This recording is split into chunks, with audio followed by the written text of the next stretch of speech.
ಮೇಕೆದಾಟು ಯೋಜನೆಗೆ ಮುಕ್ತಿ. ಹೊಸ ಲೊಕೇಶನ್ನಲ್ಲಿ ಕಾವೇರಿ ಜಲಾಶಯ. ಕರ್ನಾಟಕ ತಮಿಳುನಾಡು ರೈತರಲ್ಲಿ ಒಮ್ಮತ.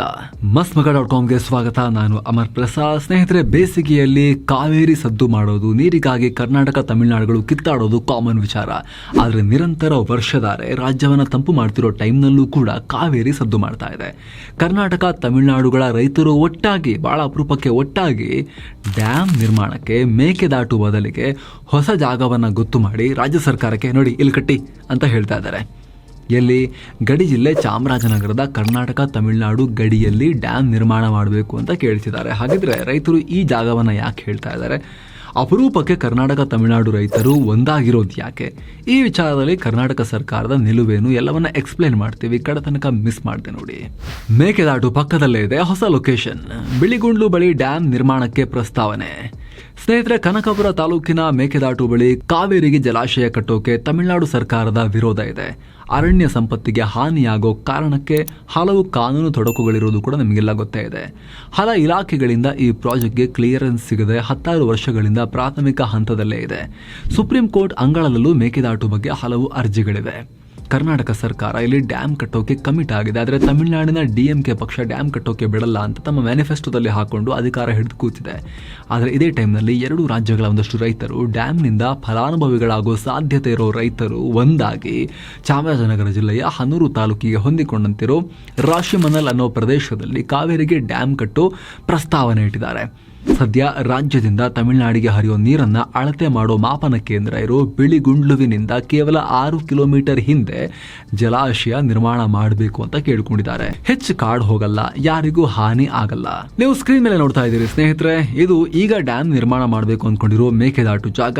ಇದು ಬಿಳಿಗುಂಡ್ಲು. ಇವುಗಳ ಮಧ್ಯ ಹರಿತಿರೋ ಕಾವೇರಿ ನದಿಯೇ ಇಲ್ಲಿ ಕರ್ನಾಟಕ ತಮಿಳುನಾಡುಗಳ ಬಾರ್ಡರ್. ಮೇಲೆ ತಮಿಳುನಾಡಿದೆ, ಕೆಳಗೆ ಕರ್ನಾಟಕ ಇದೆ. ಇಲ್ಲಿ ಉಲ್ಟಾ ಯಾಕಿದೆ? ತಮಿಳುನಾಡು ಕೆಳಗಿರ್ಬೇಕಲ್ಲ ಅನ್ನೋ ಡೌಟ್ ನಿಮಗೆ ಬರ್ಬೋದು. ಆದ್ರೆ ಈ ಪ್ರದೇಶದಲ್ಲಿ ಬಾರ್ಡರ್ ಸ್ವಲ್ಪ ಸುತ್ತಿ ಬಳಸಿ ಹೋಗಿದೆ. ಇಡೀ ಮಹದೇಶ್ವರ ಬೆಟ್ಟ, ಹನೂರು ತಾಲೂಕು ಒಂದು ರೀತಿ ತಮಿಳುನಾಡಿನ ಒಳಗೆ ಲ್ಯಾಂಡ್ ಲಾಕ್ ಪ್ರದೇಶದ ರೀತಿ ಆಗಿ ಹೋಗಿದೆ. ಹಾಗಾಗಿ ತಮಿಳುನಾಡು ಇಲ್ಲಿ ಕಾವೇರಿ ಹರಿಯೋ ಎಡಭಾಗದಲ್ಲಿ ಬರುತ್ತೆ. ಸೊ ಈ ಬಿಳಿಗುಂಡ್ಲು ಅಥವಾ ಬಿಳಿಗುಂದಲದ 6 ಕಿಲೋಮೀಟರ್ ಮೇಲೆ ಇಲ್ಲಿ ಕಾಣ್ತಿರೋ ಪ್ರದೇಶದ 2 ಬೆಟ್ಟಗಳ ನಡುವೆ ಡ್ಯಾಮ್ ನಿರ್ಮಾಣ ಮಾಡಬೇಕು ಅಂತ ಉಭಯ ರಾಜ್ಯಗಳ ರೈತ ಮುಖಂಡರು ಕೇಳ್ತಾ ಇದ್ದಾರೆ. ಈ ಡ್ಯಾಮ್ ನಿರ್ಮಾಣ ಆದರೂ ಕಾವೇರಿ ವನ್ಯಜೀವಿ ಧಾಮದ ಒಳಗೆ ಬರುತ್ತೆ. ಯಾಕಂದರೆ ಮೇಕೆದಾಟುವಿನಿಂದ ಈ ಪ್ರದೇಶ ಹೆಚ್ಚೇನು ದೂರ ಇಲ್ಲ. ರೈತರು ಏನು ಹೇಳ್ತಾ ಇದ್ದಾರೆ ಅಂದರೆ, ಇಲ್ಲಿ ಸಲೀಸಾಗಿ ಸುಮಾರು 64 TMC ಸಾಮರ್ಥ್ಯದ ಡ್ಯಾಮ್ ಕಟ್ಟಬಹುದು. 2 ರಾಜ್ಯಗಳು ಸೇರಿ ಕೇಂದ್ರದ ನೆರವನ್ನು ಪಡ್ಕೊಂಡು ಡ್ಯಾಮ್ ಕಟ್ಟಬೇಕು. ಇದರಿಂದ ಡ್ಯಾಮ್ ಮೇಲಿನ ಅಧಿಕಾರ, ಹಕ್ಕು, ಮೇಂಟೆನೆನ್ಸ್ ಕೆಲಸ ಎಲ್ಲ ಹಂಚಿಕೆಯಾಗುತ್ತೆ. ಕುಡಿಯೋ ನೀರು, ವಿದ್ಯುತ್ ಉತ್ಪಾದನೆ, ಕೃಷಿಗೂ ಅನುಕೂಲ ಆಗುತ್ತೆ ಅಂತ ಹೇಳ್ತಿದ್ದಾರೆ. ಅಲ್ಲದೆ ಅಕ್ಟೋಬರ್ನಲ್ಲಿ ಕರ್ನಾಟಕದಲ್ಲೇ ಒಂದು ಮೀಟಿಂಗ್ ನಡೆಸಿ ಈ ಜಲಾಶಯ ನಿರ್ಮಾಣ ಆದರೆ ಏನೇನು ಸಾಧಕ ಬಾಧಕ ಬರಬಹುದು, ಏನೇನು ಸಮಸ್ಯೆ ಆಗಬಹುದು ಅಂತ ಮಾಹಿತಿ ಸಂಗ್ರಹ ಮಾಡೋಕೆ ಸಮಿತಿ ರಚನೆ ಮಾಡೋದಾಗೂ ಕೂಡ ಹೇಳಿದ್ದಾರೆ. ಅಲ್ಲದೆ ಸಮಿತಿಯಲ್ಲಿ 2 ರಾಜ್ಯಗಳ ತಜ್ಞರು, ಬೇರೆ ರಾಜ್ಯ ಅಥವಾ ಕೇಂದ್ರದ ಪ್ರತಿನಿಧಿಗಳು, 2 ರಾಜ್ಯಗಳ ರೈತರನ್ನೊಳಗೊಂಡ ಕಾವೇರಿ ಕುಟುಂಬ ವೇದಿಕೆಯ ಸದಸ್ಯರು ಇದ್ರೆ ಭಿನ್ನಾಭಿಪ್ರಾಯ ಬರಲ್ಲ ಅಂತ ಕೂಡ ಹೇಳಿದ್ದಾರೆ. ಅತ ತಮಿಳುನಾಡು ರೈತ ಸಂಘಟನೆ, ತಮಿಳ ಕಾವೇರಿ ವ್ಯವಸಾಯಿಗಲ್ ಸಂಗಮ್ ಇದೇ ರಾಶಿಮನಲ್ ಪ್ರಾಜೆಕ್ಟ್ ಪ್ರಸ್ತಾವನೆಯನ್ನ ಅಲ್ಲಿನ ವಿಪಕ್ಷ ನಾಯಕ ಎಡಪ್ಪಾಡಿ ಕೆ ಪಳನಿಸ್ವಾಮಿ ಅವರಿಗೂ ಸಬ್ಮಿಟ್ ಮಾಡಿದೆ. ಖುದ್ದು ತಮಿಳುನಾಡು ರೈತರು ಈ ಪ್ರದೇಶದಲ್ಲಿ ಜಲಾಶಯ ನಿರ್ಮಾಣ ಮಾಡುವ ವಿಚಾರ ಪ್ರಸ್ತಾಪ ಮಾಡಿರುವುದಕ್ಕೂ ಕಾರಣ ಇದೆ. 60ರ ದಶಕದಲ್ಲಿ ಕೆ ಕಾಮರಾಜ್ ಮದ್ರಾಸ್ ರಾಜ್ಯದ CM ಆಗಿದಾಗ ಮಲ್ಟಿಪರ್ಪಸ್ ಪ್ರಾಜೆಕ್ಟ್ಗಾಗಿ ಈ ಜಾಗವನ್ನು ಗುರುತಿಸಲಾಗಿತ್ತು. ಈ ಹಿನ್ನೆಲೆ ಇಟ್ಕೊಂಡು ಮೇಕೆದಾಟುಗೆ ಆಲ್ಟರ್ನೇಟಿವ್ ಪ್ರಾಜೆಕ್ಟ್ ಅಂತ ಇದನ್ನ ತೋರಿಸ್ತಾ ಇದ್ದಾರೆ. ಸದ್ಯದಲ್ಲಿ ಡ್ಯಾಮ್ ನಿರ್ಮಾಣ ಮಾಡಿದ್ರೆ ಹೆಚ್ಚು ಅರಣ್ಯ ನಾಶ ಆಗಲ್ಲ, ಯಾರಿಗೂ ಹಾನಿ ಆಗಲ್ಲ ಅನ್ನೋ ವಿಚಾರವನ್ನ ಕೂಡ ಇವರು ಹೈಲೈಟ್ ಮಾಡ್ತಾ ಇದ್ದಾರೆ. ಎಡಗಡೆ ತಮಿಳುನಾಡು ಬೆಟ್ಟ, ಬಲಗಡೆ ಕರ್ನಾಟಕದ ಬೆಟ್ಟ. ಬಾರ್ಡರ್ ನಲ್ಲಿ ಜಲಾಶಯ ಕಟ್ಟೋದು ಒಳ್ಳೆಯದಾ? ಫ್ರೆಂಡ್ಸ್, ಈ ಮ್ಯಾಪ್ ಸ್ವಲ್ಪ ಗಮನಿಸಿ. ಮೇಕೆದಾಟುನಿಂದ ಒಂದಷ್ಟು ದೂರ ಮಾತ್ರ ಕಾವೇರಿ ನದಿ ಕರ್ನಾಟಕದ ಗಡಿ ಒಳಗೆ, ಸಂಪೂರ್ಣವಾಗಿ ಕರ್ನಾಟಕದ ಒಳಗೆ ಹರಿಯೋದು. ಅದಾದ್ಮೇಲೆ ಬಿಳಿಗುಂದಲ, ಹೊಗೆನಕಲ್ ಫಾಲ್ಸ್, ಮೆಟ್ಟೂರು ಡ್ಯಾಮ್ ಹಿನ್ನೀರಿನವರೆಗೆ ಕಾವೇರಿ ನದಿ ಉಭಯ ರಾಜ್ಯಗಳ ಗಡಿಯಾಗಿದೆ. ದಕ್ಷಿಣದಿಂದ ಪಾಲಾರ್ ನದಿ ಉಭಯ ರಾಜ್ಯಗಳ ಗಡಿಯಾಗಿ ಹರ್ಕೊಂಡು ಬಂದು ಇದೇ ಡ್ಯಾಮ್ಗೆ ಸೇರುತ್ತೆ. ಸೊ ಇಲ್ಲಿ ಗಮನಿಸಬೇಕಾಗಿರೋ ವಿಚಾರ ಏನು ಅಂದರೆ, ಮೇಕೆದಾಟುನಲ್ಲಿ ಡ್ಯಾಮ್ ಕಟ್ಟಿದ್ರೆ ಜಲಾಶಯ ಹಿನ್ನೀರು 2 ಕರ್ನಾಟಕದಲ್ಲೇ ಬರುತ್ತೆ. ಆದರೆ ರಾಶಿಮನಲ್ ಪ್ರದೇಶ ಸೇರಿ ಮೇಕೆದಾಟು ಮುಂದೆ ಎಲ್ಲೇ ಡ್ಯಾಮ್ ಕಟ್ಟಿದ್ರೂ ಕೂಡ ಡ್ಯಾಮ್ ಹಾಗೂ ಹಿನ್ನೀರು 2 ಕಂಪ್ಲೀಟ್ ಆಗಿ ಕರ್ನಾಟಕದಲ್ಲಿ ಇರೋದಿಲ್ಲ. ಉಭಯ ರಾಜ್ಯಗಳು ಒಮ್ಮತಕ್ಕೆ ಬಂದು ಸಮಾನ ಅಧಿಕಾರ ಇರೋ ಥರ ಡ್ಯಾಮ್ ನಿರ್ಮಾಣ ಮಾಡಬೇಕಾಗತ್ತೆ. ಆದರೆ ಒಂದು ವೇಳೆ ಈ ರೀತಿ ಡ್ಯಾಮ್ ನಿರ್ಮಾಣ ಮಾಡಿದ್ರೆ ಸಮಸ್ಯೆಗಳು ಕ್ಲಿಯರ್ ಆಗ್ತಾವ, ಇನ್ನಷ್ಟು ಜಾಸ್ತಿ ಆಗುತ್ತಾ? ನಾಗಾರ್ಜುನ ಸಾಗರ, ಮುಲ್ಲಾ ಪೆರಿಯಾರ್ ಡ್ಯಾಮ್ಗಳಿಗೆ ಹೇಗೆ ಕಿತ್ತಾಟ ಆಗ್ತಿದೆ ಅನ್ನೋದು ಇಡೀ ದೇಶಕ್ಕೆ ಗೊತ್ತು. ನಾಗಾರ್ಜುನ ಸಾಗರ ಡ್ಯಾಮ್ ಮೇಲೆ ಆಂಧ್ರ ತೆಲಂಗಾಣ ಸರ್ಕಾರಗಳು ಯುದ್ಧ ಮಾಡೋದೊಂದು ಬಾಕಿ ಇದೆ. ತಮಿಳುನಾಡು ಸರ್ಕಾರ ಇಷ್ಟು ದೂರ ಮಂಡ್ಯ ಜಿಲ್ಲೆಯಲ್ಲಿರೋ KRSನಲ್ಲೇ ನೀರಿರೋಕೆ ಬಿಡ್ತಾ ಇಲ್ಲ. ಏನೋ ಬಾರ್ಡರ್ನಲ್ಲೇ ಡ್ಯಾಮ್ ಕಟ್ಟಿ ನೀರು ಹಂಚಿಕೆ ಮಾಡಿಕೊಳ್ಳೋದು ಸದ್ಯದ ಪರಿಸ್ಥಿತಿಯಲ್ಲಿ ದೂರದ ಮಾತೆ. ಈಗಲೇ ತಮಿಳುನಾಡಿನ ಒಪ್ಪಿಗೆ ಇಲ್ಲದೆ ಮೇಕೆದಾಟಿನಲ್ಲಿ ಡ್ಯಾಮ್ ಕಟ್ಟೋಕೆ ಕರ್ನಾಟಕ ಒಂದು ಇಟ್ಟಿಗೆನೂ ಇಡೋಕ್ಕಾಗಲ್ಲ ಅನ್ನೋ ಮೈಂಡ್ಸೆಟ್ ತಮಿಳುನಾಡು ನಾಯಕರಿಗಿದೆ. ಆಗಲೇ ಹೇಳಿದ ಹಾಗೆ DMK ಮ್ಯಾನಿಫೆಸ್ಟೋನಲ್ಲೂ ಕೂಡ ಡ್ಯಾಮ್ ಕಟ್ಟೋಕೆ ಬಿಡಲ್ಲ ಅಂತ ಬರ್ಕೊಂಡು ಚುನಾವಣೆಗೆ ಹೋಗಿದ್ರು. ಕೇವಲ ಒಂದು ವಾರದ ಹಿಂದಷ್ಟೇ ತಮಿಳುನಾಡಿನ ಮಾಜಿ CM AIADMKನ ಪನ್ನೀರ್ ಸೆಲ್ವಂ ಕೇಂದ್ರ ಸರ್ಕಾರ ಮೇಕೆದಾಟು ಪ್ರಾಜೆಕ್ಟ್ ಪ್ರಪೋಸಲ್ನ ರಿಜೆಕ್ಟ್ ಮಾಡಬೇಕು ಅಂತ ಆಗ್ರಹ ಮಾಡಿದ್ದಾರೆ. ಈ ವಿಚಾರದಲ್ಲಿ ಮಾತ್ರ ಪಕ್ಷಾತೀತವಾಗಿ ತಮಿಳುನಾಡಿನಲ್ಲಿ ಒಂದೇ ನಿಲುವಿದೆ.